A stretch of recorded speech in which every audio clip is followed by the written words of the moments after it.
Bisa ya, lagu yang seharusnya menjadi suara kegelisahan dan kritik justru dibalas dengan pembatasan? Lantas, apakah kebebasan berekspresi masih milik rakyat atau hanya ilusi di atas kertas?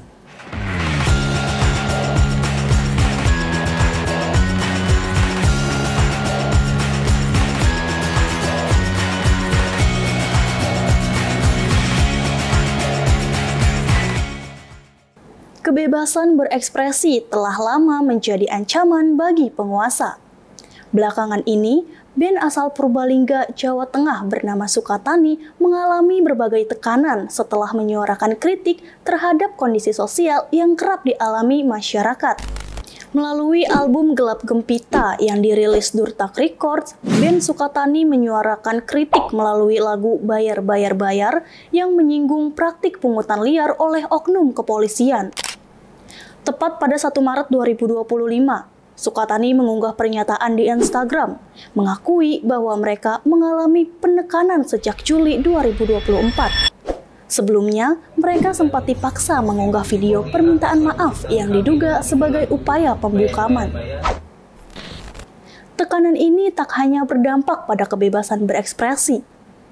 Salah satu personel band Sukatani mengalami pemutusan hubungan kerja secara sepihak oleh yayasan tempatnya mengajar, dengan alasan keterlibatannya dalam band bertopeng. Dalam pasal 28E ayat 3 Undang-Undang Dasar 1945 menegaskan setiap orang berhak atas kebebasan berserikat, berkumpul, dan mengeluarkan pendapat. Namun kenyataannya, tekanan yang dialami band Sukatani memperlihatkan adanya jurang yang lebar antara jaminan hukum di atas kertas dengan realitas di lapangan. Lantas, bagaimana implementasi pasal tersebut dalam memastikan kebebasan berekspresi yang benar-benar dilindungi? Kalau dari implementasinya jelas banyak hal-hal yang ternyata dari sudut pandang negara itu tidak hanya gagal menjamin, tapi juga ternyata jadi salah satu pelaku yang membuat hak tersebut itu tidak bisa dimiliki oleh warga negaranya.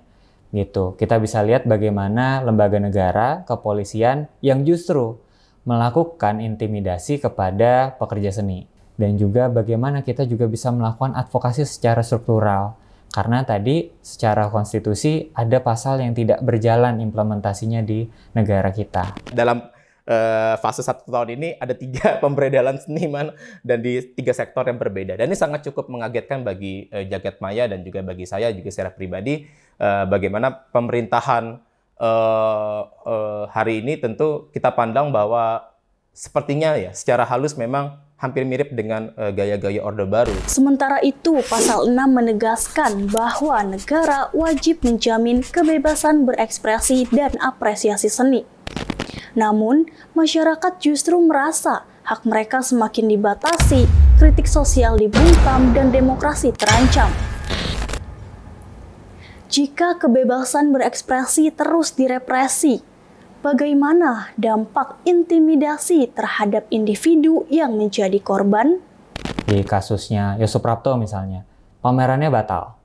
Saat itu juga terkesan sangat-sangat mendadak, begitu ya. Terus juga banyak tamu-tamu ya, rekanan dari Yosuprapto yang sudah diundang dari mancanegara, tapi akhirnya karya seninya tidak jadi untuk dipublikasikan, tidak jadi dipamerkan. Begitu juga dengan band Sukatani, gitu ya. Ada lagunya yang dia diintimidasi, diminta untuk membuat klarifikasi, bahkan sampai dicabut sementara ya untuk karya seninya.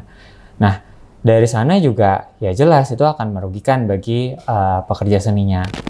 Di awal pemerintahan Presiden Prabowo Subianto, kita menyaksikan peruntuhan demokrasi secara perlahan-lahan selaras dengan Indeks Demokrasi Indonesia yang mengalami penurunan.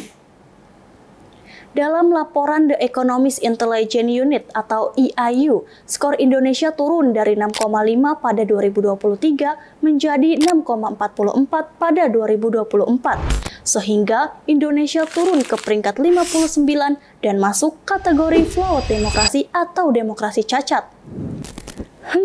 Kira-kira gimana ya strategi yang dapat diterapkan untuk memastikan kebebasan berekspresi tetap terjaga di tengah tekanan yang ada? Kita berkoalisi dengan koalisi seni juga, kita berjejaring dengan koalisi seni juga untuk membantu memberikan bantuan hukum apabila terjadi ada pemberangusan, terus juga ada penyerangan terhadap kebebasan berekspresi khususnya pada pekerja seni. Banyak isu yang akan semakin sulit untuk diadvokasi jika kebebasan berekspresinya, jika kebebasan sipilnya itu sempit. Ya, bagaimana kita bisa melakukan advokasi kalau untuk bersuara saja kita takut gitu. Untuk bersuara saja kita dibatasi. Nah, jadi jelas untuk menjawab pertanyaan tersebut, ini adalah gambaran nyata bahwa ada penyempitan demokrasi di Indonesia.